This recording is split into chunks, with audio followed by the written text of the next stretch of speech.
Ya, makasih buat teman-teman semua dari OSIS sudah ngebantu buat survei. Jadi langsung aja Ci, tadi udah dihitung belum hasil surveinya? Kan totalnya ada 540 orang yang kita survei.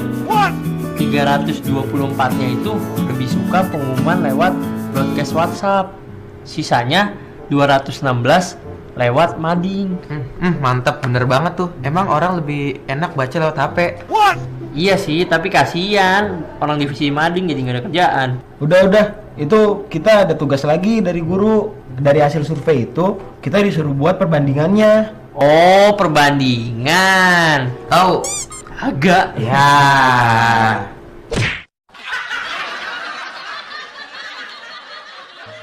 Halo sahabat edukasi, itu tadi teman-teman yang tadi disuruh sama gurunya untuk menghitung mana yang banyak pakai WhatsApp atau mana yang lebih banyak baca di mading.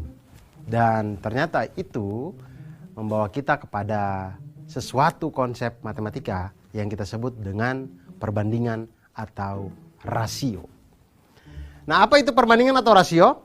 Perbandingan atau rasio digunakan untuk membandingkan besaran suatu benda dengan benda lainnya. Besaran benda ini banyak, bisa dari ukurannya, bisa berupa panjang, kecepatan, massa, waktu, atau banyak bendanya, dan banyak hal yang yang tentang besaran, pokoknya besaran tentang suatu benda. Kemudian cara menyatakan rasio atau perbandingan ini itu ada 3 cara. Cara yang pertama itu adalah dengan bentuk pecahan. Semisal 2/3. Pecahan 3/4 atau 5/8 dan seterusnya gitu. Lalu kedua, bisa dinyatakan dengan dua bilangan yang dipisahkan oleh titik 2.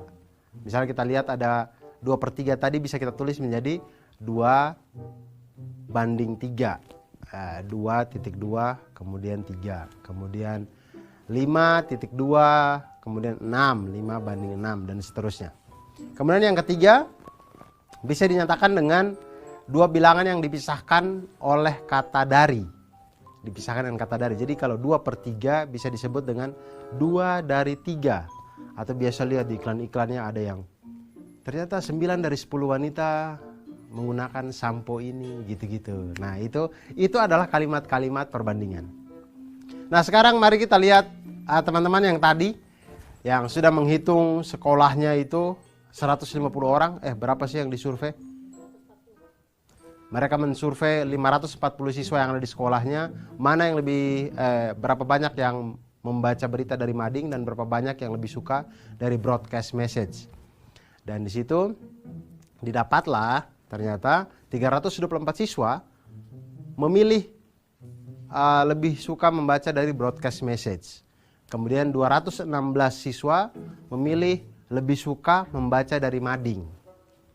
Nah, kemudian guru pembimbingnya itu meminta untuk diberikan laporan dalam bentuk perbandingan, karena kalau bilangan-bilangan ini langsung diberikan terlalu besar gitu. Jadi maunya disederhanakan dalam bentuk perbandingan atau rasio. Nah, bagaimana caranya? Caranya adalah seperti kita mulai, diketahui 540 siswa yang disurvei, 324 broadcast message, 216 memilih mading. Maka perbandingannya adalah kita bandingkan langsung jumlah siswa yang memilih broadcast dibanding dengan jumlah mahasiswa yang mengikuti survei. Maka didapatlah 324 dibagi 540 sama dengan 3/5. Jadi rasio 3 dari 5 siswa menyatakan bahwa 3 dari setiap 5 siswa yang mengikuti survei itu memilih untuk membaca berita dari broadcast message. Kemudian perbandingan banyaknya siswa yang memilih mading terhadap jumlah siswa yang mengikuti survei.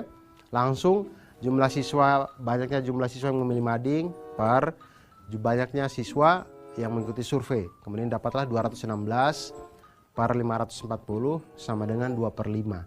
Nah, rasio 2 dari 5 ini dibacanya adalah 2 dari setiap 5 siswa yang mengikuti survei itu memilih untuk membaca berita melalui mading. Dan untuk perbandingan banyaknya siswa yang memilih broadcast WhatsApp terhadap mading, terhadap media mading terhadap mading yaitu 324 dibagi dengan 216 sama dengan 3/2. Maka perbandingannya adalah 3:2. Dan perbandingan-perbandingan itulah yang tadi akan dilaporkan oleh OSIS kepada guru pembinanya. Begitu sahabat edukasi. Ternyata belajar perbandingan ini memudahkan kita dalam menggambarkan sesuatu, menggambarkan suatu keadaan, menggambarkan suatu besaran. Jadi teman-teman ketika menemukan suatu tempat atau suatu keadaan yang itu dia heterogen segala macam, jadi banyak hal yang bisa ditemukan di situ, itu bisa kita sederhanakan dengan menampilkan data berupa rasio atau perbandingan. Dan itu sehari-hari karena kita bisa melihat jarak antar kota, kemudian pembuatan peta, kemudian miniatur barang, modeling dan segala macamnya, itu semuanya dengan konsep perbandingan. Oleh karena itu, jangan pernah lelah untuk belajar matematika, karena matematika akan selalu membuat kita menjadi lebih mantap.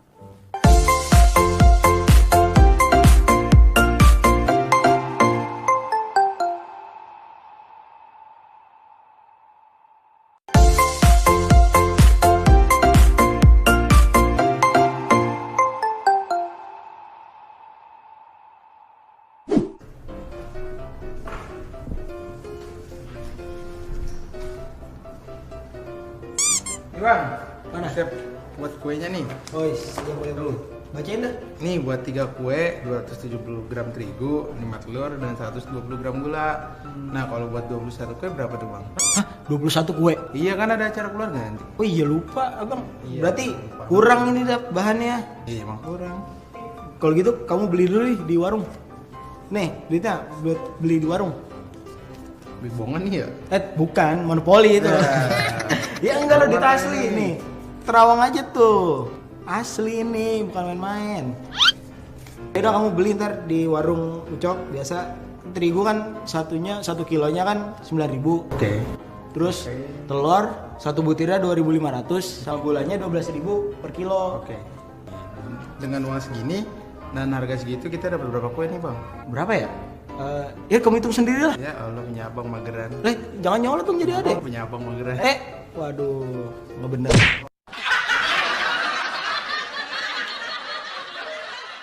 Wah, bikin kue. Menarik. Ada cowok-cowok berkumpul dan membuat kue. Wah, enak sekali ya. Jadi kita bisa bertamu ke rumah mereka kemudian meminta kue-kue yang dibuat tadi gitu. Tapi sebenarnya tadi ada permasalahan. Kue itu ternyata dibuat dengan bahan-bahan yang banyak dan bahan-bahan itu menentukan akan berapa banyak kue yang akan dihasilkan nanti. Dan tadi itu semakin banyak bahan yang kita butuhkan atau semakin banyak bahan yang kita punya, maka akan makin banyak kue yang kita hasilkan. Semakin sedikit bahan yang kita punya, semakin sedikit pula kue yang kita hasilkan. Nah, perbandingan-perbandingan yang seperti ini, yang semakin sedikit ini juga semakin sedikit, semakin banyak ini, semakin banyak ini juga. Perbandingan seperti inilah yang di dalam matematika kita kenal sebagai perbandingan senilai. Semakin besar A, semakin besar juga B. Dua perbandingan atau rasio yang sama membentuk suatu perbandingan senilai. Jadi biasanya perbandingan senilai ini dipisahkan oleh tanda sama dengan. Dan perbandingan senilai adalah suatu pernyataan yang menyatakan bahwa dua rasio itu adalah sama. Sekarang kita lihat masalah yang tadi dialami oleh dua teman kita tadi, sahabat edukasi. Mereka ingin membuat kue ya. Keduanya berniat membuat 21 kue. Dalam resep itu ada 3 kue memerlukan 270 gram terigu. Kemudian 5 buah telur dan 120 gram gula. Nah, berapa banyak bahan-bahan yang diperlukan untuk membuat 21 kue? Jika harga terigu adalah Rp9.000 per kilogram, telur adalah Rp2.500 per butir, dan gula pasir adalah Rp12.000 per kilogram. Berapa banyak kue yang bisa dibuat jika dia hanya mempunyai uang Rp50.000. Kalau saya sih punya uang Rp50.000 daripada bikin kue, mending beli gorengan, beres. Nah, pertama kita buat perbandingan senilainya dulu. Biasanya perbandingan senilai kita pakai tabel. Kita buat tabelnya. Karena 3 kue memerlukan 270 gram terigu, 5 buah telur, dan 120 gram gula, maka kita bisa buat tabel. Tabelnya menjadi kue 3, kemudian terigu 270, telur 5, gula 120. Nah, masalah selanjutnya adalah, lalu untuk 21 kue, itu kita misalkan terigunya adalah X, kemudian telurnya adalah Y, dan gulanya adalah Z. Kenapa begitu? Ya namanya juga matematika. Matematika itu yang begitu, kita harus misalkan. Kita misalkan karena kita belum tahu. Nah, sekarang dari tabel yang sudah kita misalkan tadi, kita sekarang bisa menghitung dengan perbandingan senilai. Hitungan pertama untuk terigu misalkan, maka terigu itu kita dapat dengan membuat perbandingan 3/21 sama dengan 270 per X. Dikali silang, di situ 3X sama dengan 270 kali 21. Kemudian 3X sama dengan 5.670. X sama dengan kedua ruas dikali dengan sepertiga. X sama dengan 5.670 per 3. X sama dengan 1.890. Maka terigu yang dibutuhkan untuk 21 kue adalah 1.890 gram terigu. Dan yang kedua, telur. Sama dengan perbandingan senilai, kita pakai data yang di tabel tadi. Perbandingannya kita dapat 3/21 sama dengan 5 per Y. Dikali silang, 3Y sama dengan 5 kali 21, 3Y sama dengan 105. Kemudian kedua ruas kita kali dengan sepertiga, Y sama dengan 105 per 3, Y sama dengan 35. Nah, jadi telur yang dibutuhkan untuk membuat 21 kue itu /35 butir telur. Dan yang berikutnya, hal yang sama kita lakukan kepada gula. Kita ambil perbandingannya 3/21 sama dengan 120 per Z. 3Z kita kali silang, 3Z sama dengan 120 kali 21. 3Z sama dengan 2520. Kemudian kedua ruas kita kali dengan sepertiga, maka Z sama dengan 2520 per 3. Z sama dengan 840.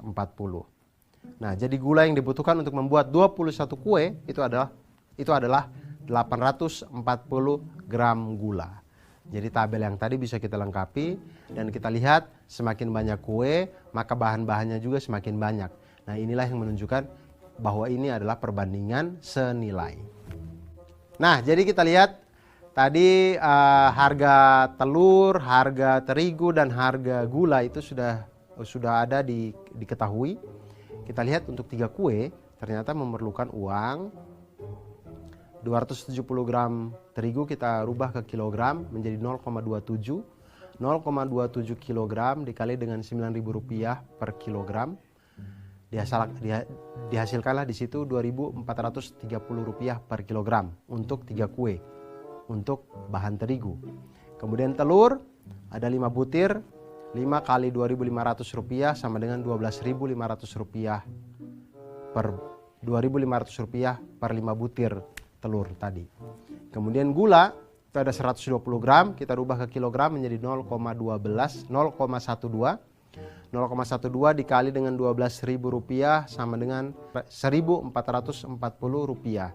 Jadi jumlah uang yang dibutuhkan untuk membuat 3 kue itu adalah terigu 2.430, telur 12.500, dan gula 1.440 sama dengan 16.370 untuk 3 kue. 3 kue hampir 17.000. Lebih murah gorengan memang sebenarnya. Kemudian kita lihat perbandingannya sekarang 50.000 tadi untuk dapat berapa kue ya. Jadi 3 kue itu senilai 16.370. Maka berapakah X kue sehingga dia mendapatkan Rp50.000? Kita buat perbandingan senilai. Di situ 3 per X sama dengan 16.370 per 50.000. Maka dikali silang X sama dengan 50.000 kali 3 dibagi 16.370 sama dengan 9,16. Jadi dengan uang Rp50.000 itu bisa untuk mendapatkan kurang lebih 9 kue. dengan sisa tepungnya sedikit. Ya, pokoknya dapatnya 9 kue. Ternyata membuat kue itu memerlukan bahan yang banyak untuk mendapatkan kue yang banyak. Karena kita berbicara di perbandingan senilai. Dan perbandingan senilai ini itu sering sekali kita gunakan di dalam kehidupan kita sehari-hari. Oleh karena itu sahabat edukasi, jangan pernah menyerah untuk belajar matematika, jangan pernah lelah untuk belajar matematika.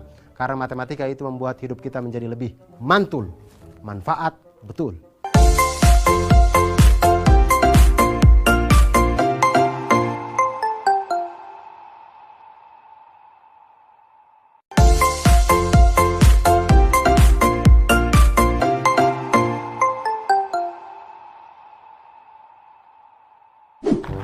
Mandor, sini dulu bentar. Gimana 10 hari ini kerjaan? Ya alhamdulillah Pak, kan targetnya 25 hari. Iya. Cuman kan 3 hari kemarin libur. Jadi ya agak terhambat. Iya ya. Tapi kan kita harus ngejar deadline, kan klien mintanya 25 hari. Iya Kita harus sih, Pak. selesai. Saya juga tahu, tapi malah tukang belum dibayar. Ya kamu lagi belum bayar. Ya emang belum cair, masih beku. Ya. Ya udah, gampang dan nanti. Terus jadinya gimana caranya? Ya paling nambah orang sih Pak. Nambah orang ya? Iya. Berapa kira-kira? Ya saya kurang tahu sih, tapi nanti saya cari dah. Nih udah cari dan Ya. lanjut. Iya.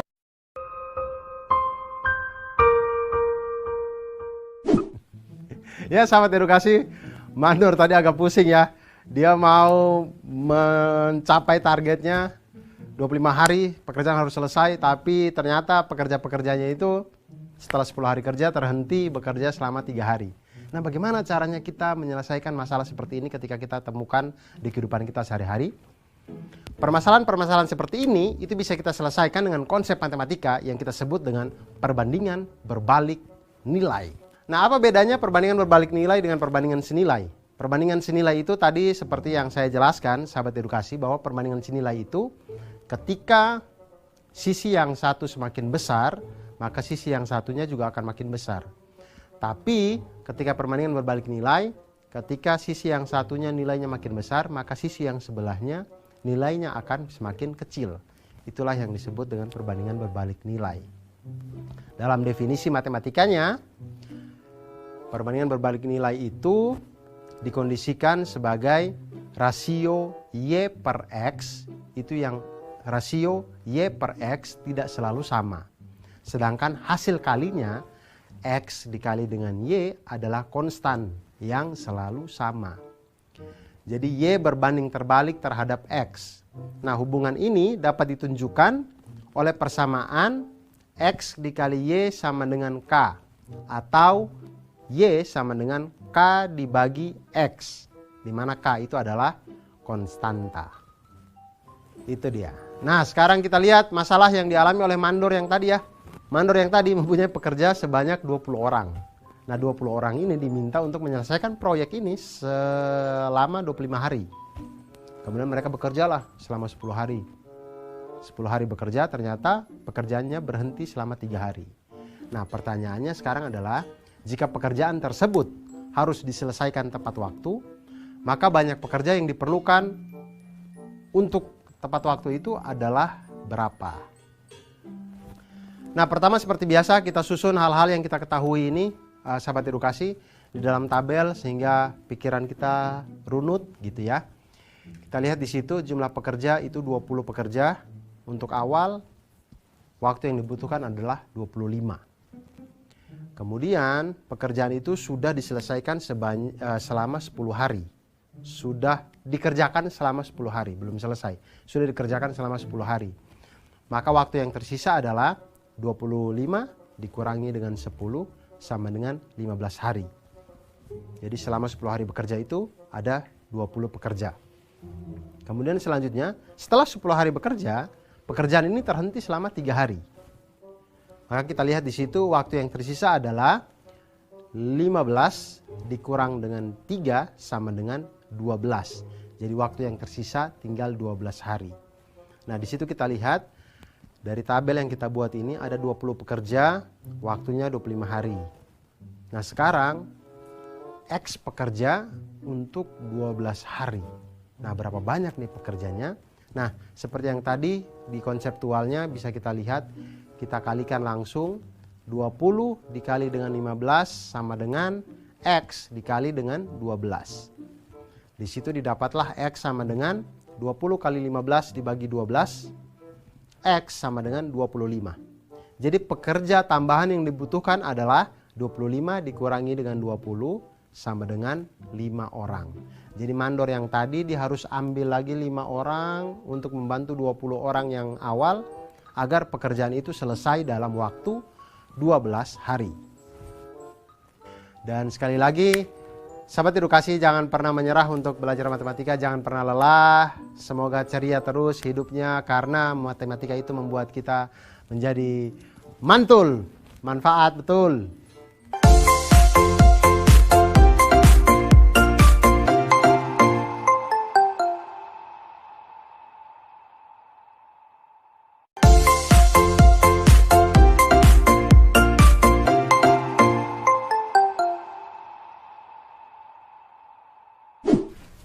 Cek, berat banget,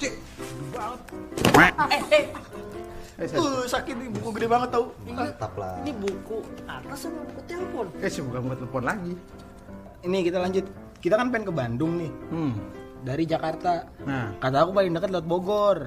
Tapi kan lewat Sukabumi juga bisa. Jangan sotoy kamu. Gimana kita lah sini? Jangan lewat laut. kamu aku nih. Mana? Bukan. Jadi kita hitung pakai ini aja, pakai selisih perbandingan skala. Gimana tuh? Nah, caranya kita hitung dulu nih. Dari peta jaraknya berapa yang bakal kita lewatin. Kita hitung nih dari Jakarta ke Bogor nih. Ke Bogor habis itu ke Bandung berapa? Nih, kita jarak itu gedean kelewatan. Pakai ini, jangan pakai ini. Oh, Jakarta ke Bogor dulu 3 cm. Terus dari Bogor ke Bandung 4 cm.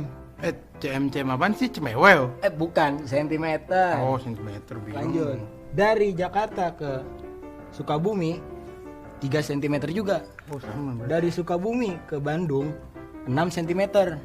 Nah, baru kita kan udah tahu nih jarak tempuh yang bakal kita lewatin. Kita selisih pakai perbandingan skala. Nah, skalanya itu kan 1:2.500.000. Nah, jadi berapa selisihnya dari jarak yang kita tentuin? Tahu nggak, Mudah? Kamu hitung aja sendiri. Aku mah nggak ngerti. Sama aku juga. Ngerti nggak? Apalagi aku. Ngerti nggak? Nah, tadi jelasin bisa. Ya, tapi kan nggak ngerti caranya. Ya udah, nggak jadi pergi kita.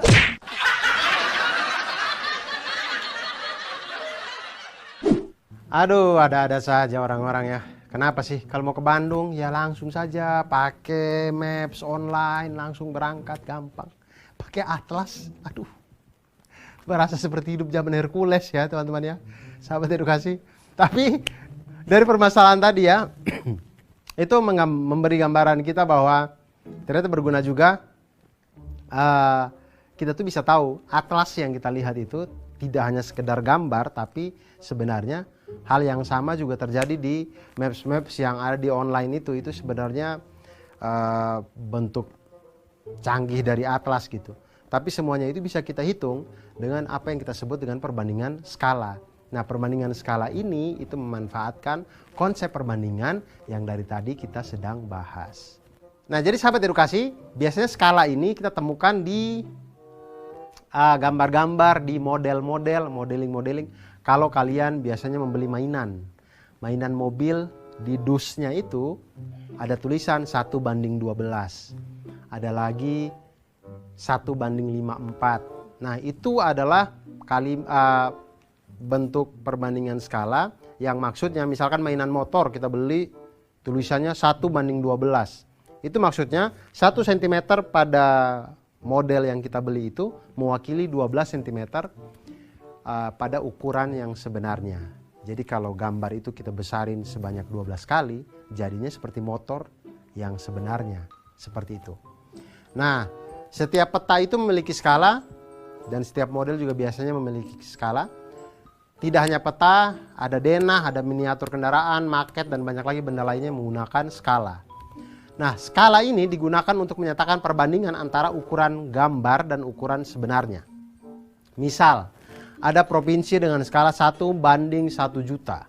Itu artinya 1 cm pada peta itu mewakili 1 juta cm pada jarak sebenarnya.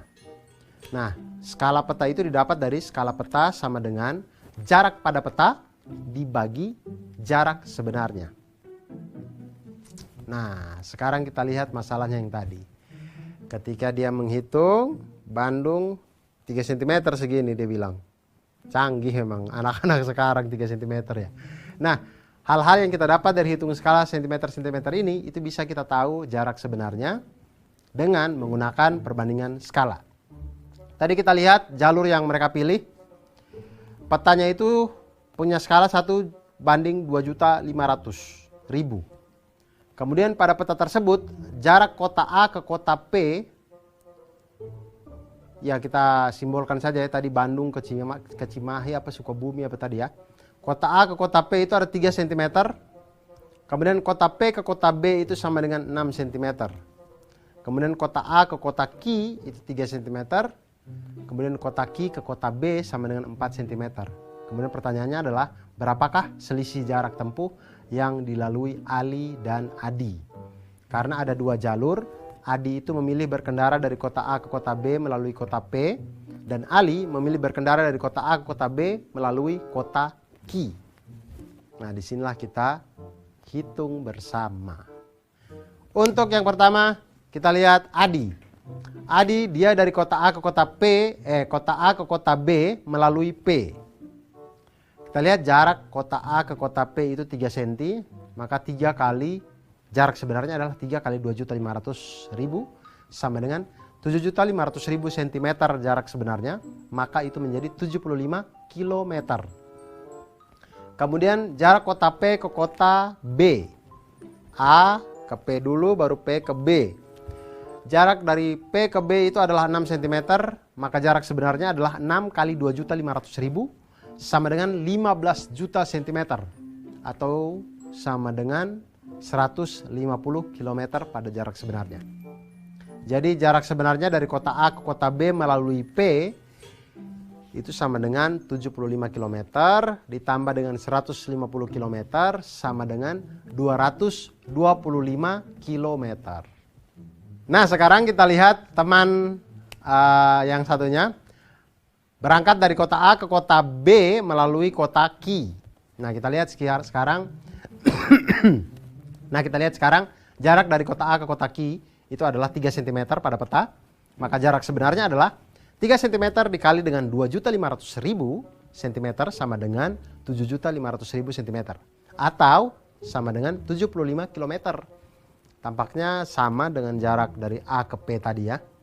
Kemudian jarak kota Q ke kota B itu adalah 4 cm pada peta. Maka jarak sebenarnya adalah 4 cm dikali dengan 2.500.000 cm sama dengan 10 juta cm. Atau sama dengan 100 km.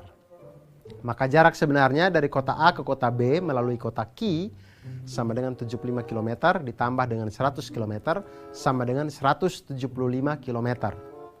Jadi selisih jarak yang ditempuh oleh dua teman ini adalah 225 km dikurangi dengan 175 km sama dengan 50 km. Jadi ternyata lebih dekat kalau kita melalui kota Q. Tapi siapa yang sampai lebih duluan? Ya tergantung siapa yang punya kecepatan lebih cepat tentunya. Nah, cara lainnya bisa juga kita kerjakan dengan kita jumlahkan dulu jarak-jarak yang ada pada peta. Misalkan teman yang pertama adalah kota A ke P kemudian baru ke B. Itu menjadi 3 tambah 6 sama dengan 9 cm. Kemudian teman yang kedua dari A ke Q kemudian Q ke B itu mendapatkan 3 ditambah dengan 4 sama dengan 7 cm. Kemudian selisih jarak keduanya menjadi 9 dikurang 7 sama dengan 2 cm. Selisih jarak mereka pada peta. Nah, kemudian selisih jaraknya ini, 2 cm-nya ini, kita hitung selisih sebenarnya. Maka 2 cm dikali dengan 2.500.000 cm sama dengan 5 juta cm sama dengan 50 km. Ternyata cara yang ini lebih cepat ya. Nah, sahabat edukasi, itu tadi perbandingan skala pada peta, pada modeling, pada segala macam denah dan macam-macam di kehidupan kita ini. Akhir kata, jangan pernah lelah untuk belajar matematika, jangan pernah menyerah. terus ceria, terus semangat untuk belajar matematika, karena dengan matematika membuat hidup kita menjadi lebih mantul, manfaat betul.